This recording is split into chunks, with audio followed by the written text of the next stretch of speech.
नमस्कार प्रिय दोस्तों, जैसे हम अपने इतिहास और पुराण के पन्ने को पलटते हैं अर्थात उस पे जमी हुई धूल को झाड़ते हैं तो उसमें से हमें नाना प्रकार की कहानियाँ मिलती हैं। जैसे अगर हम पुराणों की बात करें तो हिरण्याक्ष, तो उसमें हिरण्यकश्यप और हिरण्याक्ष दो भाइयों का वर्णन मिलता है। अक्सर मन में हमारे ये आएगा कि वो दोनों राक्षस के लड़के रहे होंगे इसलिए राक्षस हुएंगे, लेकिन ऐसा नहीं है।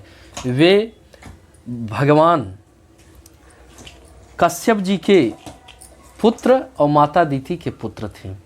किस अपराध के कारण ये दोनों राक्षस हुए, आज इसी विषय पे हम आप सब चर्चा करते हैं। प्रिय साथियों, एक बार दक्ष की पुत्री दीति ने पुत्र प्राप्ति की इच्छा से कामातुर होकर सायंकाल के समय ही अपने पति मरीचि नंदन कश्यप जी से प्रार्थना की। उस समय कश्यप जी क्षीर की आहुतियों द्वारा अग्निदेव और भगवान नारायण को, माता लक्ष्मी को प्रसन्न कर रहे थे, यज्ञपति की आराधना कर रहे थे। सूर्यास्त का समय जान अग्निशाला में ध्यानस्थ होकर बैठे हुए थे। प्रिय साथियों, माता दीति ने कश्यप जी से कहा कि हे स्वामी, जैसे मतवाला हाथी केले के वृक्ष को समूल उखाड़ डालता है, उसी प्रकार यह प्रसिद्ध धनुर्धर कामदेव अपने कानों तक बाण खींच करके हमारे हृदय पर प्रहार कर रहा है। इस अबला पर जोर जताकर आपके लिए मुझे बेचैन कर रहा है। अपनी पुत्रवती सौतों की सुख समृद्धि को देखकर मैं ईर्ष्या की आग से जल जाती हूँ। अतः आप मुझ पर कृपा कीजिए, आपका कल्याण हो स्वामी। जिनके गर्भ से आप जैसा पति पुत्र के रूप में उत्पन्न होता है, वे स्त्रियां ही अपने पतियों से सम्मानित समझी जाती है, उनका सुयश संसार में सर्वत्र फैल जाता है। अतः आप हमारे ऊपर कृपा करें।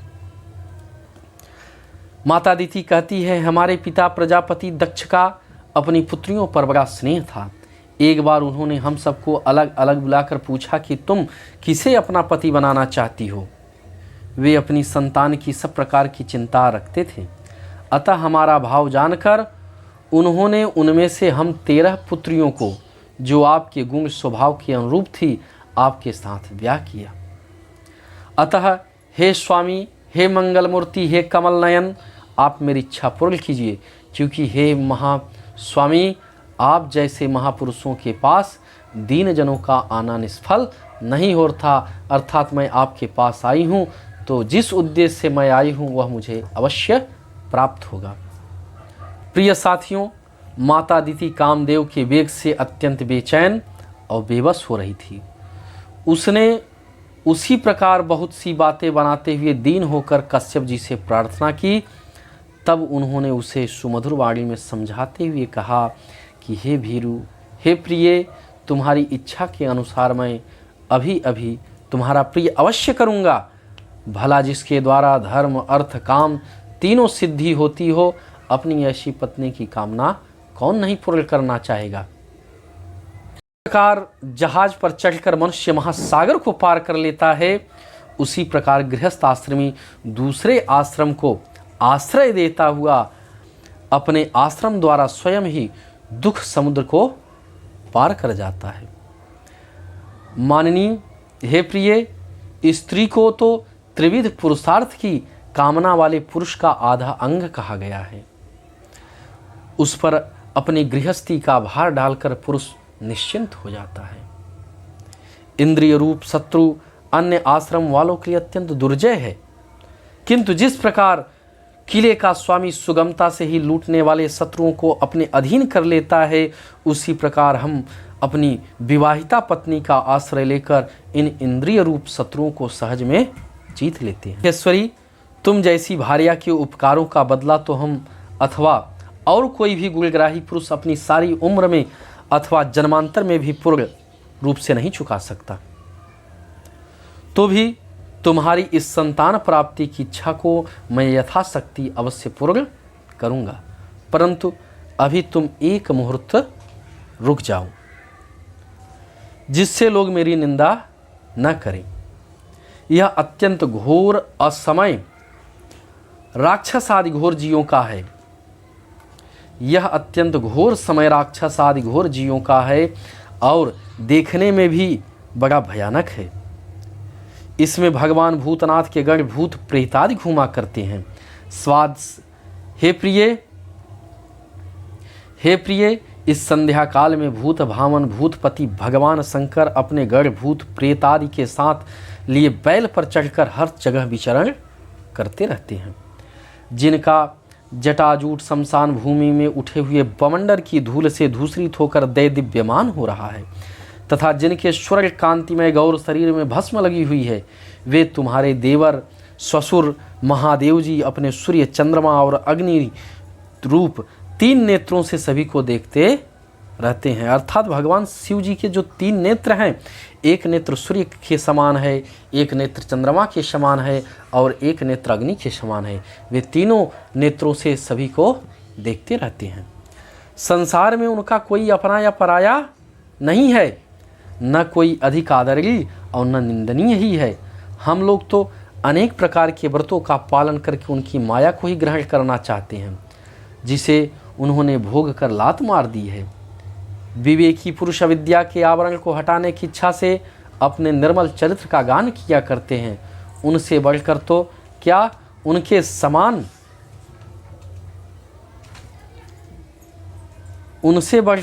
उनके समान भी कोई नहीं है और उन तक केवल सत्पुरुषों की ही पहुँच है। यह सब होने पर भी वे स्वयं पिशाचों सा आचरण करते हैं। यह नर शरीर कुत्तों का भोजन है।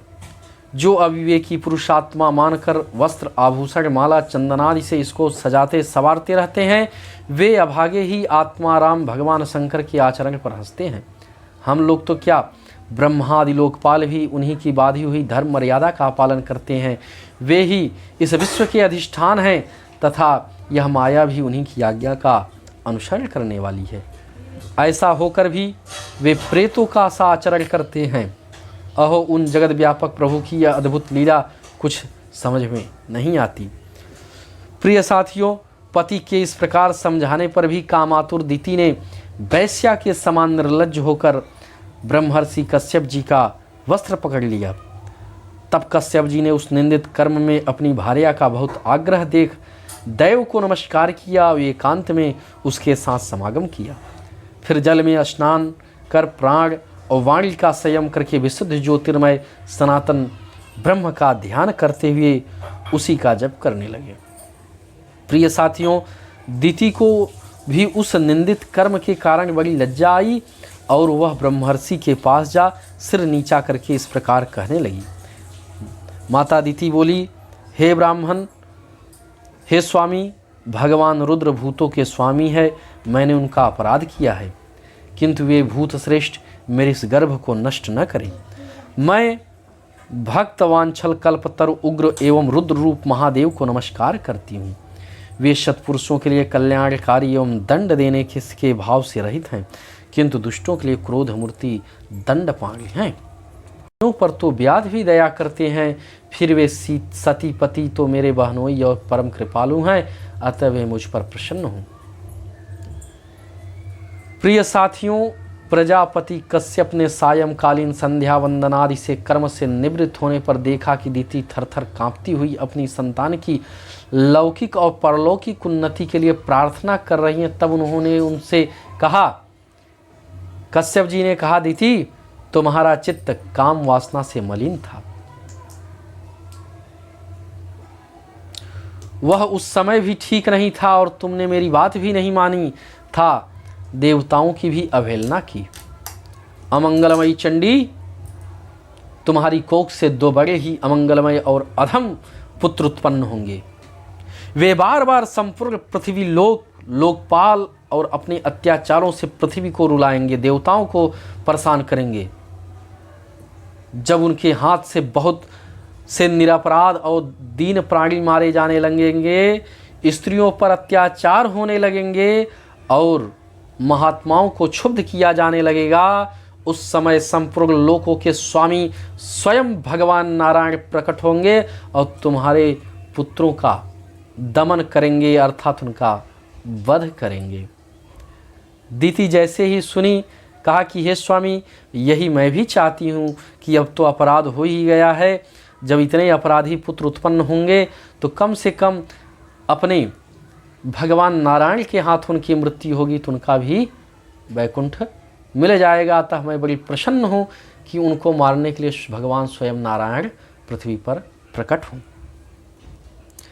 कश्यप जी ने कहा, हे देवी, तुमने अपने किए पर शोक और पश्चाताप प्रकट किया है।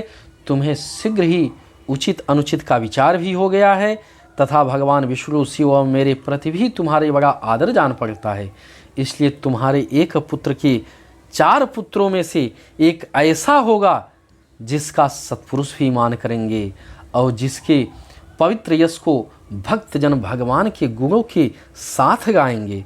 जिस प्रकार खोटे सोने को बार बार तपाकर अग्नि में शुद्ध किया जाता है, उसी प्रकार साधु जनों उसके स्वभाव का अनुकरण करने के लिए निर्वैरता आदि उपायों से अपने अंतःकरण को शुद्ध करेंगे, जिनकी कृपा से उन्हीं का स्वरूप भूत यह जगत आनंदित होता है। वे स्वयं प्रकाश भगवान ही उसकी अनंत भक्ति से संतुष्ट हो जाएंगे। द्वितीय, वह बालक बड़ा ही भक्तवत्सल, उदार हृदय, प्रभावशाली और महान पुरुषों का भी पूज्य होगा तथा प्रौढ़ भक्ति भाव से विशुद्ध और भावान्वित हुए अंतःकरण में श्री भगवान को स्थापित करके देहाभिमान को त्याग देगा। वह विषयों में अनासक्त, शीलवान, गुणों का भंडार तथा दूसरे की समृद्धि में सुख और दुख में दुख मानने वाला होगा। उसका कोई शत्रु न होगा तथा चंद्रमा जैसे ग्रीष्म ऋतु के ताप को हर लेता है, वैसे ही वह संसार के शोक को शांत करने वाला होगा, जो इस संसार के बाहर भीतर सब ओर विराजमान है।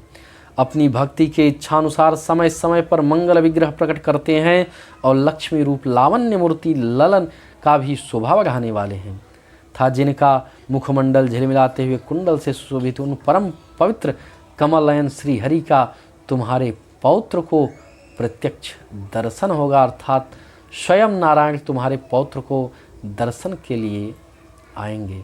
उस जब कश्यप जी ने ऐसा कहा तब दिति ने कहा कि उस हमारे पौत्र का क्या नाम होगा जो इतना बड़ा भक्तवत्सल होगा।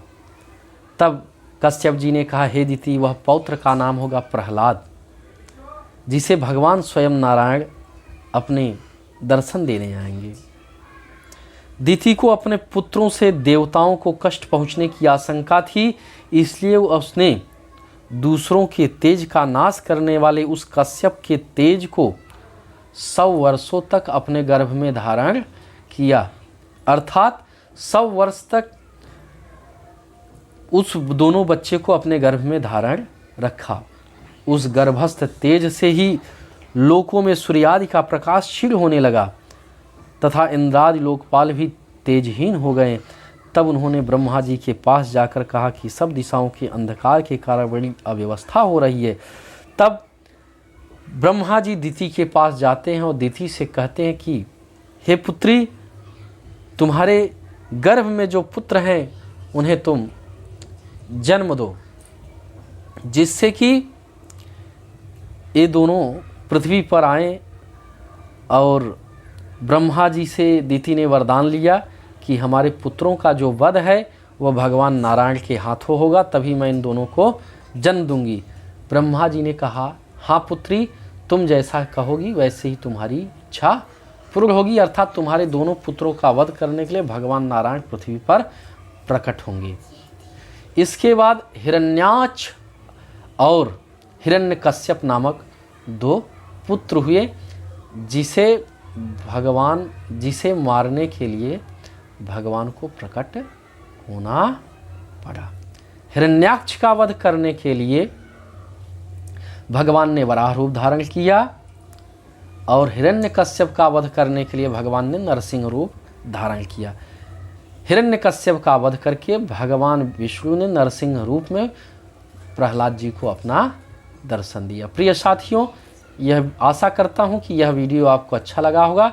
जानकारी कैसी लगी कमेंट में ज़रूर बताएं। लाइक सब्सक्राइब करना ना भूलें। धन्यवाद।